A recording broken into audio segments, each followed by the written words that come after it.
Welcome to this mysterious art exhibition where a dream adventure unfolds. But while this was totally wrecked by blunt, Jack Annie was left looking like a deer in headlights.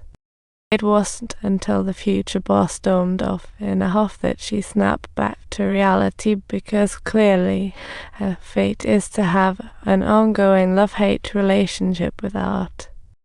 Anna's mind was like a warrior gearing up for the final boss battle. Art was her ultimate challenge. On the art scene, she felt like an actor facing off against a cowboy who couldn't care less about it. Talk about a recipe for disaster. As value clashes intensified, Annie wondered what to do with this relationship. Annie decided to hit up a hospital to investigate the story of the old man and Louise because, hey, married life sounded pretty appealing. At first, their life was like a pair of lovebirds on a joyride, strolling hand in hand, soaking up life's little moments. But as time flew, Louis fixated on having a baby, sacrificing a bright future. So he settled in the small town to teach, with kids as well behaved as angels. But, of course, there was one little boy who was the exception. His level of attention in class was a complete mystery. Through some digging, they discovered that the little boy's parents had checked out long before he even understood this world. Now, he was living with a half-brother who was married. To talk about an awkward roommate situation. Lacking guidance and ostracized by other kids, the little boy's situation broke Louis' heart. Out of sympathy, Louise often worked late, helping the little guy catch up. The closer they got, the more Louise thought about snatching custody from the boy's brother. Though Ella was reluctant, she gave it a shot. Shockingly, the brother flat out rejected it and even threatened to call the cops. After reluctantly sending the boy away, Louise felt a rift with him, and Ella even contemplated adopting a child. But back in those days, the adoption requirements were as tough as climbing Mount Everest. That is until one fateful night. Louis couldn't take it. The child's absence left him calm. Ella packed, and he realized her intentions.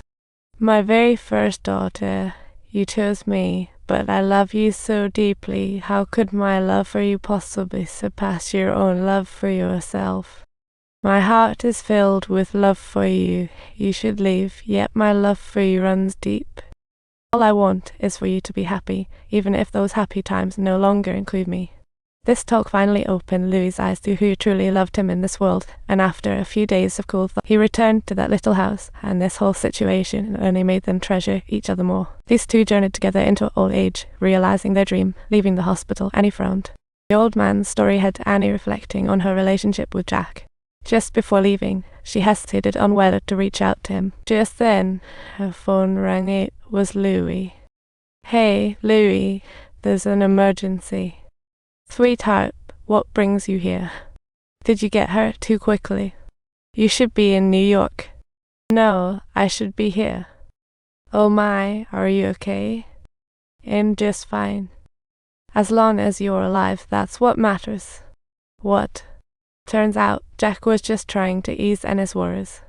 After learning from the doctor, he was thrown into the rail after the match ended. While this would be nothing for an average Joe, for Jack, it was a big deal. Years ago, he almost became history due to an accident in the arena. Doctors suggested he quit bull riding, but Jack opted to ignore the advice. After getting some keywords, Annie rushed home to search for that old footage online. The sight of blooded Jack made her shudder, and it was only then that she realized just how brutal the sport was. To care for Jack, Annie decided to call her boss in New York to sadly announce she was turning down that job. Finally, the day came when Jack was to be discharged, but Annie was anything but thrilled, knowing he'd get hurt again as long as he kept bull riding. They argued endlessly over this issue, creating a tense atmosphere, and Jack's comments struck Annie as both ridiculous and frustrating. Not wanting to continue the argument, Annie turned on her heel and left, and Jack's mother witnessed the whole scene through the window. She had arrived early to wait for her son's return. As it turned out, their ranch was deep in debt, and Jack had been working himself to the bone to pay it off.